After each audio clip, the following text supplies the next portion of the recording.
Hi everyone, I'm coming to you from Bitspower USA. Here we got the Titan X, and I'm going to show you guys how to install the water cooling block to your processor. For some of you who may not be quite familiar with how to do it with water cooling, and some of you who may be working with hard tubing for the first time as well.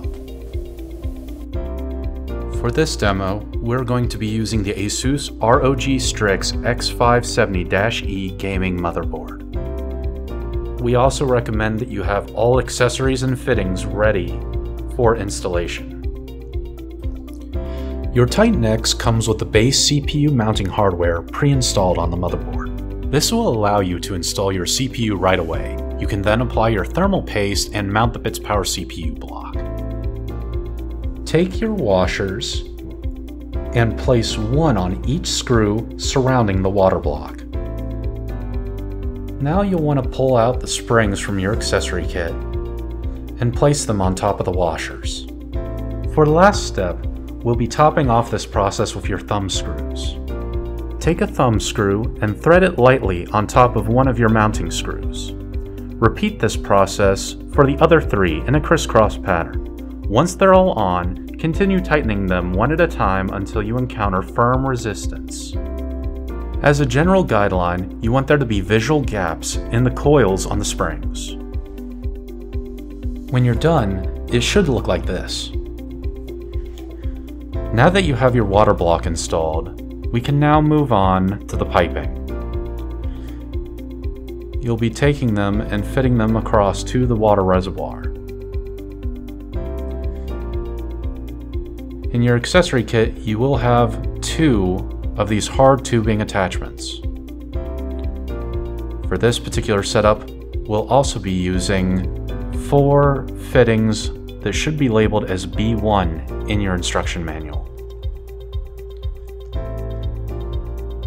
While other setups may vary, for this one we'll be using the B4 fittings as well. In your bag, they may be labeled as RIGOS 5s. We like to call them RIGOS here for short. Now to start off, we're actually going to be starting off with the RIGOS. You'll begin by screwing them firmly into the water block.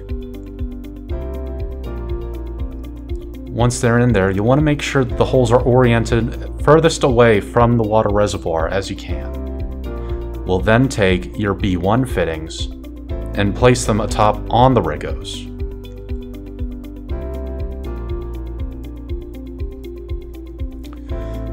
We also recommend that you detach the top half of the B1 fittings, as we'll be fitting those onto the hard tubing.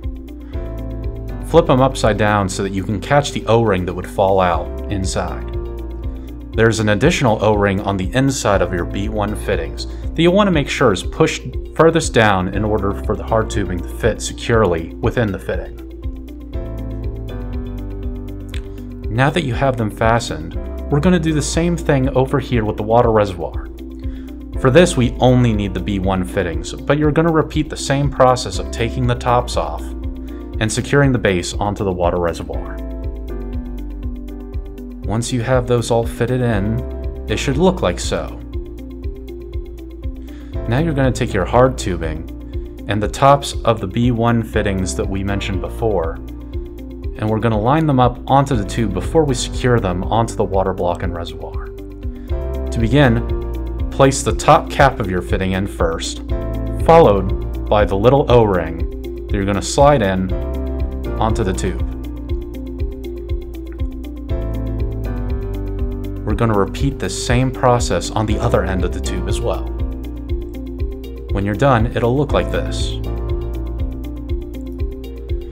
Now we're going to reorient your tubing so the curved portion is towards the water block, and we're going to push it in to the fitting on top.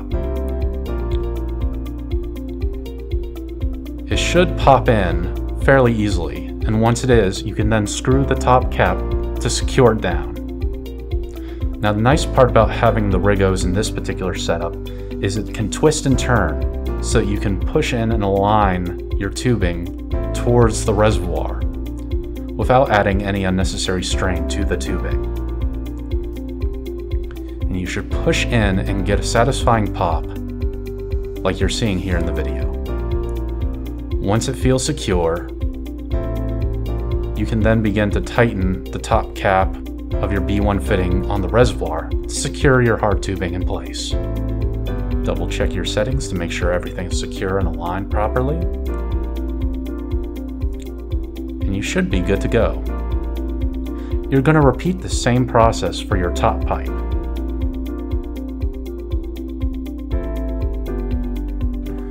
And once you secure this fitting, your CPU water cooling loop should be complete.